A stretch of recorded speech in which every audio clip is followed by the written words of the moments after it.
Assalamualaikum warahmatullahi wabarakatuh. Hai teman-teman, pada pembahasan ini kita akan membahas tentang uji normalitas data, yaitu Kolmogorov-Smirnov dan Shapiro-Wilk.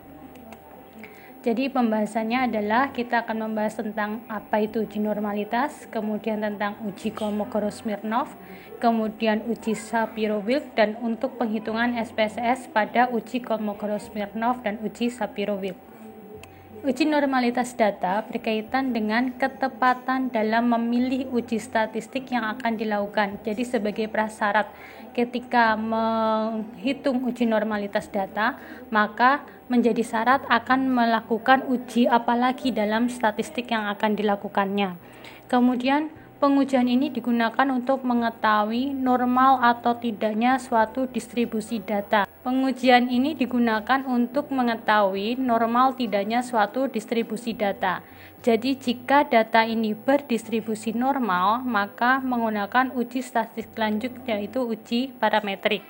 Sedangkan jika datanya tidak berdistribusi normal, maka lanjut ke non-parametrik.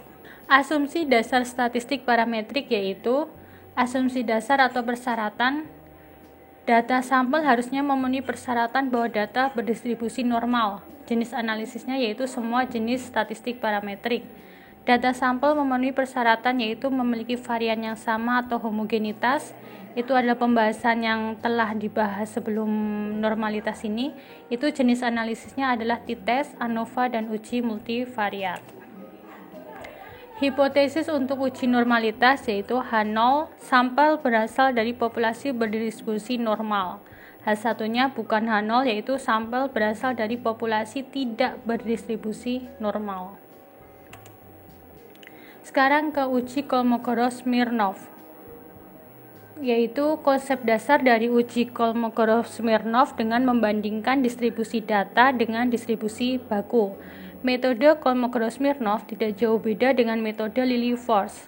Signifikansi metode Kolmogorov-Smirnov menggunakan tabel pembanding Kolmogorov-Smirnov, sedangkan Lilliefors menggunakan tabel pembanding metode Lilliefors. Data dalam uji Kolmogorov-Smirnov merupakan data tunggal yang belum dikelompokkan dalam tabel frekuensi. Dapat untuk N besar dan N kecil, kebanyakan untuk uji Kolmogorov-Smirnov untuk data yang lebih dari 50. Langkah-langkah uji Kolmogorov-Smirnov dengan SPSS yaitu buka file data frekuensi, kemudian analyze, non-parametric, one sample KS, kemudian masukkan variabel ke dalam tes variable list. Pada tes distribution centang pada pilihan normal, kemudian klik OK, maka muncul output. Setelah itu menggunakan interpretasi data. Sekarang kita akan melakukan praktek pada uji normalitas dengan menggunakan Kolmogorov-Smirnov. Jadi kita masuk ke variabel view. Dari variabel view, maka kita ketik misal nilai. Kemudian kita buat ukurannya adalah scale, kemudian data view. Untuk KS di sini datanya lebih dari 50 yaitu 70. Kita copy. Kita akan melihat apakah data ini berdistribusi normal atau tidak berdistribusi normal.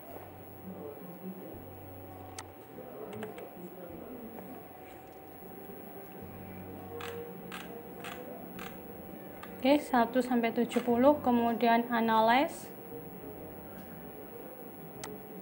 non-parametric t-test, one sample KS, nilai masukkan ke tes variable list, kemudian centang normal. Oke. Didapat output untuk SPSS seperti itu. Interpretasi datanya yaitu N 70, ini berarti jumlah sampel yang diamati ada 70 sampel data. Kemudian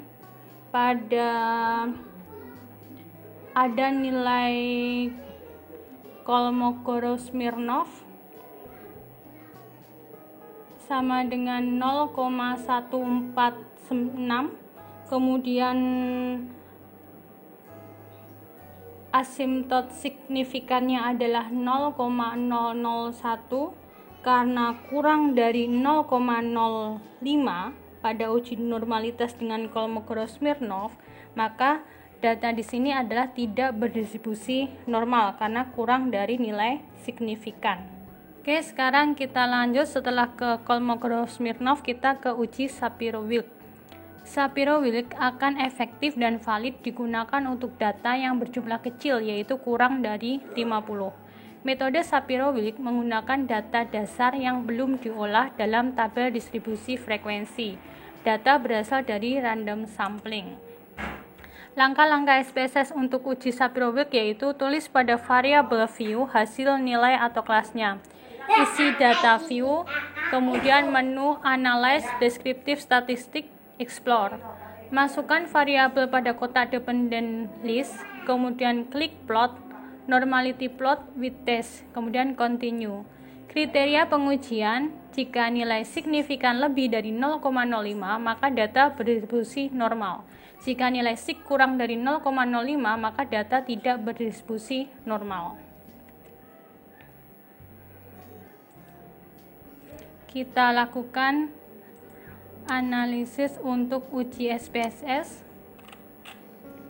Kita buka.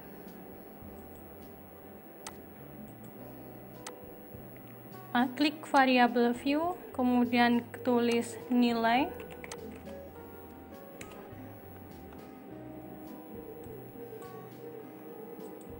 scale, kemudian ke data view,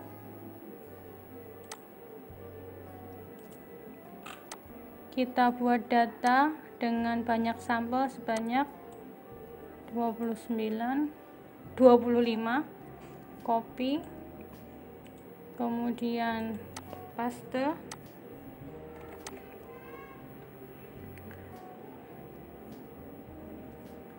analyze, descriptive statistic, kemudian explore, nilai masukkan kepada dependent list, kemudian klik plot, centang normality plot with test, kemudian continue, oke.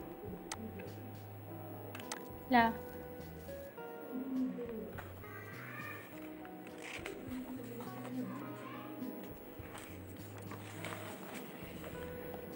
untuk interpretasi output kita dapatkan bahwa N sama dengan 25. Jadi di sini total data yang valid digunakan sama dengan data yang diproses, yaitu 25. Kemudian nilai Shapiro-Wilk untuk uji statistik T hitung itu 0,955. Kemudian nilai signifikannya adalah 0,323. Karena nilai signifikan 0,323 lebih dari 0,05, maka dapat disimpulkan bahwa data ini berdistribusi normal berdasarkan uji Shapiro-Wilk.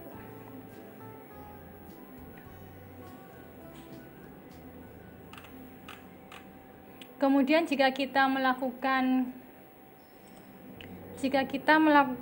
dengan menggunakan gambar untuk melihat normalitasnya, kita melihat bahwa sebaran titik-titik ini itu di dekat pada garis diagonal ini.